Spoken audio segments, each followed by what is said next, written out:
தமிழை நேசிக்கும் அனைவருக்கும் வணக்கம் நண்பா. நான் தான் உங்கள் டிஎன்பிஎஸ்சி மதிவாணன் பிஎன்பிகே டிசிஏ. முதல்ல பார்த்தீங்கன்னா ப்ரே ஃபார் சுஜித். சொல்லப்போனால் வந்து சுஜித் என்ற 2 வயது சிறுவன் வந்து இன்றைக்கி ஆள் துணைக்கு நான் மாட்டிருக்கான். நிச்சயமாக வந்து மீண்டு வரணும் என்று நம்ம எல்லாம் வல்ல இறைவன் வந்து வேண்டிக்கலாம். நிச்சயமாக நல்லது நடக்கும் என்பது என்னுடைய கருத்து நண்பா. சரியா?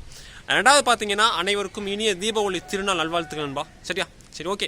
நம்ம இன்றைக்கி என்ன பார்க்க போகிறோம்னா டிஎன்பிஎஸ்சி எக்ஸாம் பாஸ் பண்ணுறதுக்கான 5 டிப்ஸ் தான் பார்க்க போகிறோம். சொல்லப்போனால் வந்து நிறைய பேர் சார் ஒரு ஐடியா கொடுங்க சார், ஐடியா கொடுங்க சார் நிறைய பேர் கேட்டிருக்கீங்க. நிச்சயமாக அதை பற்றி தான் பார்க்க போகிறோம். வாங்க வீடியோக்குள்ளே போகலாம். முதல் டிப்ஸ் பொறுத்த வரைக்கும் என்னென்னா வந்து பயப்படுறது. அதாவது பார்த்தீங்கன்னா டிஎன்பிஎஸ்சி எக்ஸாம் கண்டு பயப்படாதீங்க. இது வந்து அறிமுகம் முதல்ல வர மாணவராக இருந்தாலும் சரி, படிச்சுட்டு இருந்த மாணவராலும் சரி, சார் நம்மளுக்கு வந்து எனக்கு வந்து வேலை கிடைக்குமான்னு ஒரு கான்ஃபிடென்ட் இல்லாமல் இருக்குது சார் நினைக்கிறேன். அத்தனை பேத்துக்கும் சொல்கிறேன், முதல்ல உங்கள் பயத்தை அகற்றுங்க. ஓகேவா? பயத்தை அகற்றினாலே நீங்கள் வந்து பாதி வெற்றி கண்டு விடலாம். ஓகேவா? இந்த பயம் தான் உங்களை வந்து ரொம்ப உங்களை வந்து கீழ்மட்டம் கொண்டு போகுது. நீங்கள் பயப்படாமல் சேஃபாக ஆடினீங்கன்னா கண்டிப்பாக சொல்கிறேன் டிஎன்பிஎஸ்சி எக்ஸாம்ஸ் எந்த எக்ஸாம் இருந்தாலும் பாஸ் பண்ணலாம்ப்பா. சரி, பயப்படாமல் இருங்க. ஓகேவா? ரெண்டாவது பார்த்தீங்கன்னா நோட்டிஃபிகேஷன்.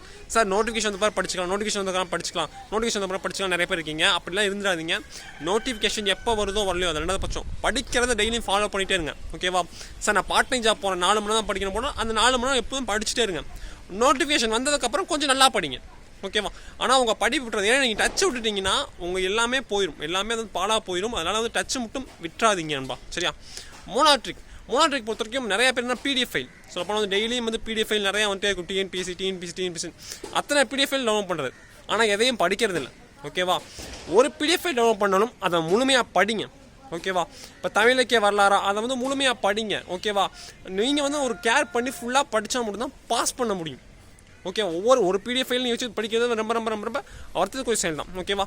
4வது ட்ரிக் பொறுத்த வரைக்கும் உங்களுடைய அந்த ஆசை, அதாவது வந்து தன்னம்பிக்கை, உங்களோட நம்பிக்கை இருக்குல்ல, நான் வந்து டிஎன்பிஎஸ்சி எக்ஸாம் வேலைக்கு போவேன்னு சொல்லி நம்பிக்கை வைங்க. உங்களோட மனசுக்குள்ளே ஆழமான நம்பிக்கையை வச்சிங்கன்னா கண்டிப்பாக சொல்கிறேன் இந்த வருஷம் டிஎன்பிஎஸ்சி வேலைக்கு போவேன். ஓகேவா? கான்ஃபிடண்டாக இருந்தீங்கன்னா கண்டிப்பாக சொல்கிறேன் நீங்கள் டிஎன்பிஎஸ்சி குரூப் 4 இல்லைனா குரூப் 2 இல்லைனா வந்து குரூப் 1 ஏதாவது ஒரு வேலைக்கு போயிடுவீங்க. ஓகேவா? நம்பிக்கையை கைவிடாதீங்க, தன்னம்பிக்கையோடு இருங்க. ஓகேவா? ஏன்னா வந்து தன்னம்பிக்கை தான் உங்களை வந்து மேலே கொண்டு போகும். அதுக்கப்புறம் பார்த்தீங்கன்னா உங்களுடைய ஸ்ட்ராட்டஜி. ஓகேவா? உங்களுக்கு என்ன வரும்னு நல்லா தெரிஞ்சுங்க. இப்போ நிறைய பேத்துக்கு அதான் 5வது ட்ரிக்னு சொல்கிறேன். நிறைய பேத்துக்கு சொல்லப்போனால் வந்து சயின்ஸ் வரும், நிறைய பேத்துக்கு சோசியல் சயின்ஸ் வரும். உங்களுக்கு எது நல்லா வருமோ அதான் நல்லா கிளியராக படிங்க. ஓகேவா? அதுக்கப்புறம் டெய்லி நியூஸ் பேப்பர் படிங்க, டெய்லியும் காலையில் நியூஸ் கேளுங்க, ஃபுல்லாக நியூஸ் கேளுங்க, டெய்லியும் கேளுங்க. ஒரு மேகசினாக ஃபுல்லாக படிக்காது, டெய்லியும் படிக்கும்போதுனாலும் கம்மியாயிடும். ஓகேவா? இன்றைக்கி இதை படித்து முடிப்பேன்னு நினச்சிங்கன்னா படித்து முடிச்சிருங்க நண்பா. அவ்வளோதான் நண்பா. இதுதான் வந்து டிஎன்பிஎஸ்சியோட மிகப்பெரிய ட்ரிக்குன்னு சொல்லலாம். நிச்சயமாக மேற்கொண்டு ட்ரிக் வேணுன்னா மறக்காமல் கீழே கமெண்ட் பண்ணுங்கள். எது மாதிரி ட்ரிக் வேணும்னு சொல்லி கீழே கமெண்ட் பண்ணுங்கள், நம்ம நிச்சயமாக நான் சொல்லித்தரேன். அவ்வளோதான் இந்த வீடியோ பிடிச்சிருந்தா மறக்காமல் என்ன பண்ணணும் தெரியும், மறக்காமல் லைக் பண்ணுங்கள், இந்த நண்பர்களுக்கெல்லாம் ஷேர் பண்ணுங்கப்பா. நிகழ்ச்சி பார்த்த அனைவருக்கும் நன்றி. வெற்றி நிச்சயம் நன்றி. வணக்கம்.